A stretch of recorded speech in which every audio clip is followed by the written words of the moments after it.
आपको याद होगा, ये हमारी गोदी मीडिया सुबह शाम कहती है मर रहा है पाकिस्तान, बिक रहा है पाकिस्तान, टूट रहा है पाकिस्तान। उस पाकिस्तान ने भी इस संकट की घड़ी में पेट्रोल और डीजल सस्ता करा, और जबकि पूरे जहाँ से डीजल पेट्रोल आता है फ्री मिल रहा था, साथ पैसे भी मिल रहे थे।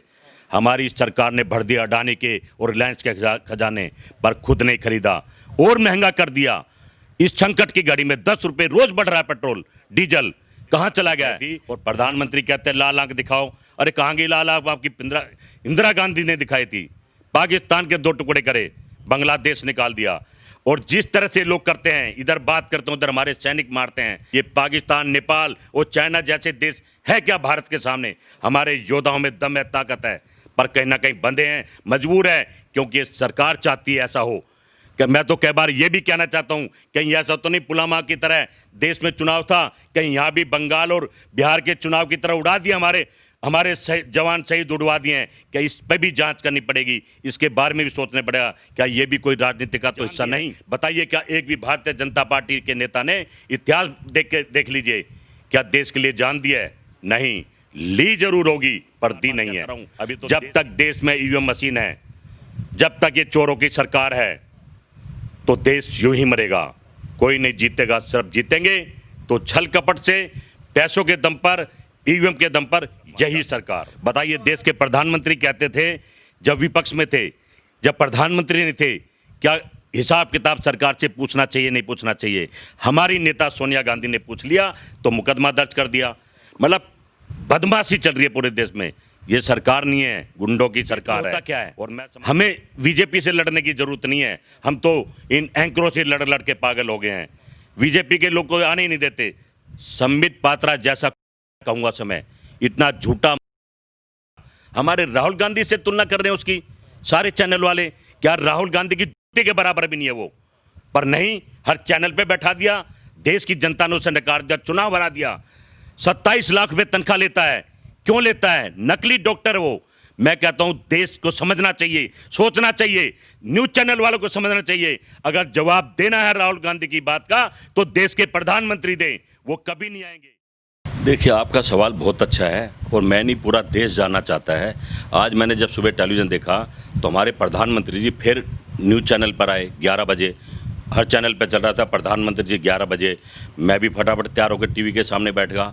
शायद शहीदों के बारे में बोलेंगे, या कोरोना के बारे में बोलेंगे, या चाइना से बदला लेने की बात करेंगे। पर अजीब सा देखने को मिला, वो तो जैन मुनि के गुण गा रहे थे। आध घंटा लगातार सभी चैनल दिखा रहे थे। समझ में नहीं आ रहा, या तो हमारे देश के प्रधानमंत्री जी कंफ्यूज हैं, या देश की जनता को कंफ्यूज करना चाहते हैं। जब आज देश के हालात ऐसे हैं, शहीदों की डेड बॉडी घर आ रही है, घर में हाहाकार मचा हुआ है, लोग रो रहे हैं, चिल्ला रहे हैं, पूरा देश नमी आंखों से देख रहा है, तो क्या प्रधानमंत्री जी को जैन मुनि की बात करनी चाहिए, या कोल माइंस को बेचना चाहिए? ये सरकार जो कहा उसका उल्टा कर रही है। जब विपक्ष में थे प्रधानमंत्री जी, आप कोई भी वीडियो उठा के देखिए, हमारे सामने आती है, हर चीज़ का विरोध करते थे, यानी कांग्रेस और भारत का और भारत की नीतियों का विरोध करते थे। आज क्या हो रहा है? आज हर चीज़ वही हो रही है जिनका विरोध करते थे, अब बिल्कुल चुप हैं, घुमा रहे हैं, देश को घुमा रहे हैं। कब तक घुमाएंगे? देश की जनता सब समझ रही है, हालात जैसे थे। अब मैं देख रहा हूँ कुछ दिनों से कोरोना का भी विदाई दे रहे हैं। 3000 जब देश में बीमार थे तो हाहाकार मचा था पूरा भारत। लोग आज 3 लाख 4 लाख हो गए हैं और लोग ज़्यादा परेशान हैं, दिमाग में टेंशन है, बाप बेटे से डर रहा है, दोस्त से भाग रहा है। कैसे हालात बना दिए हैं। और अब टेलीविज़न पर देखिए, कोरोना की विदाई कर रही है सरकार, कोरोना अब जा रहा है।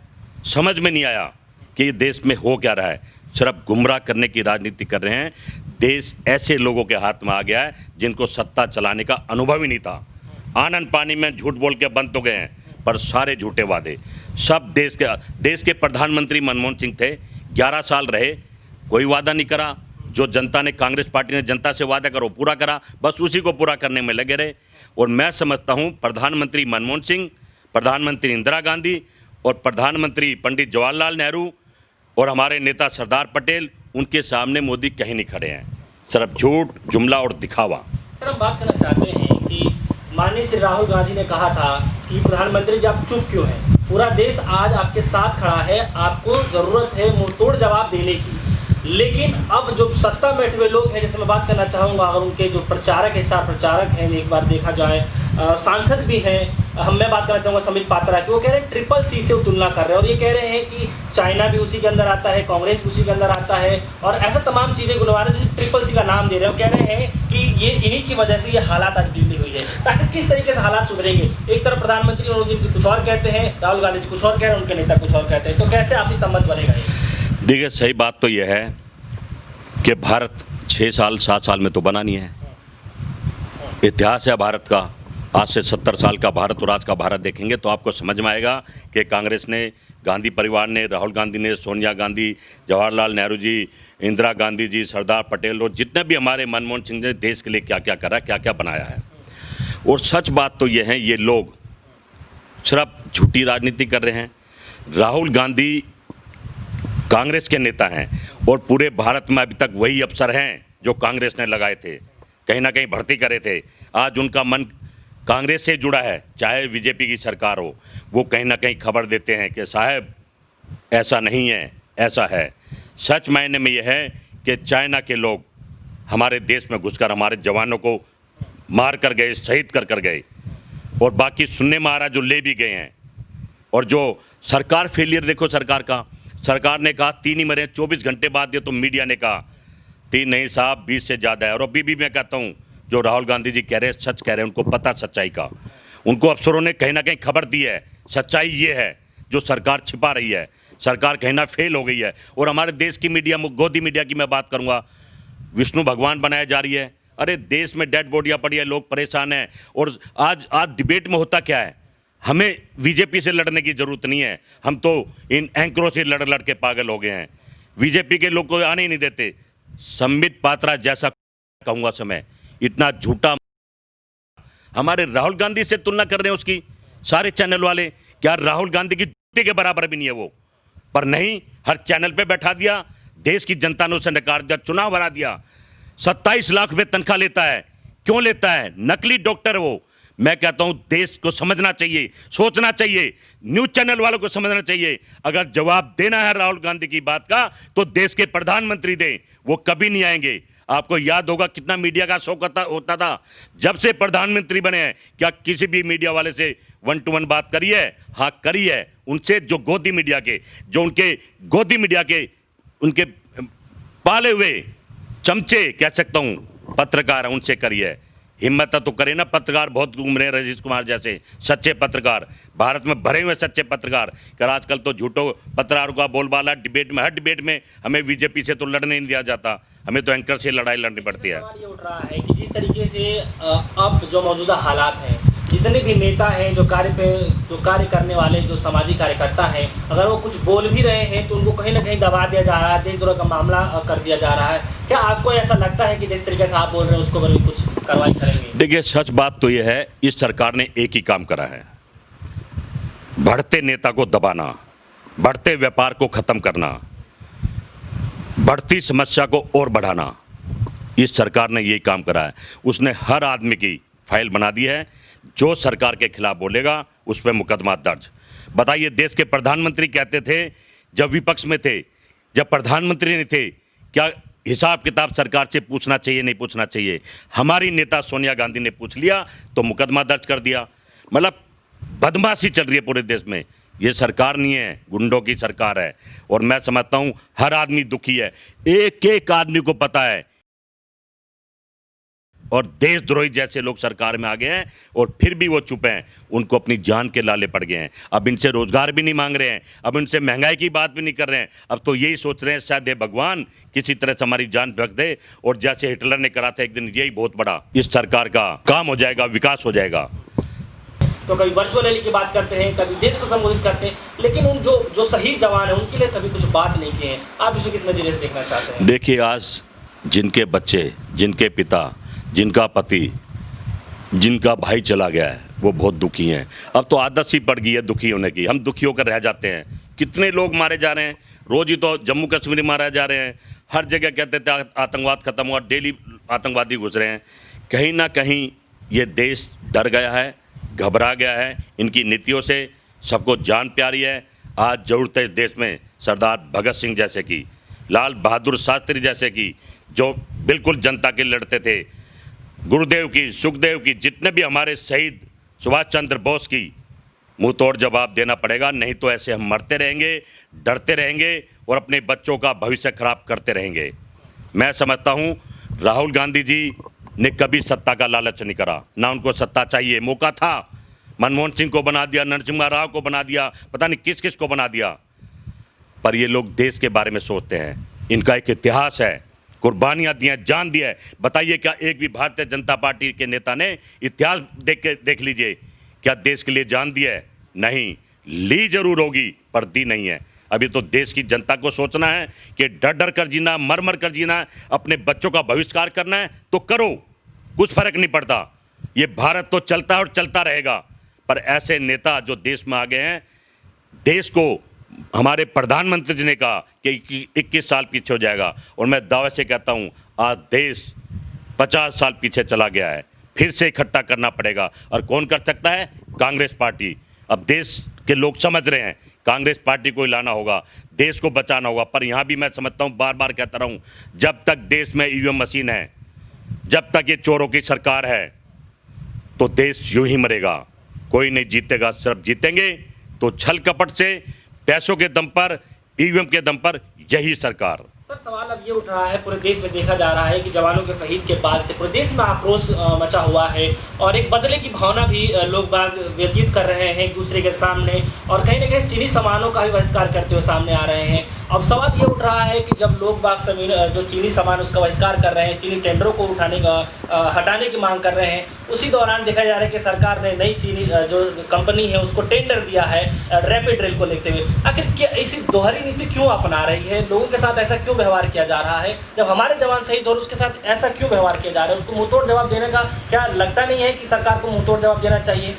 देखिए, देश की जनता, जो पुलवामा में हमारे जवान शहीद हुए, जिंदा मार दिए गए, इसी तरह यहाँ मार दिए गए, कुछ दिन शोर मचता है, आवाज़ उठती है, उसका एक बहुत बड़ा कारण है क्योंकि हमारे देश में जो मीडिया है अब वो रिलायंस और अडानी की हो गई है। कोई एक आधा चैनल बचा होगा जो प्राइवेट है, वो भी खतरे में है, बंद हो जाएगा।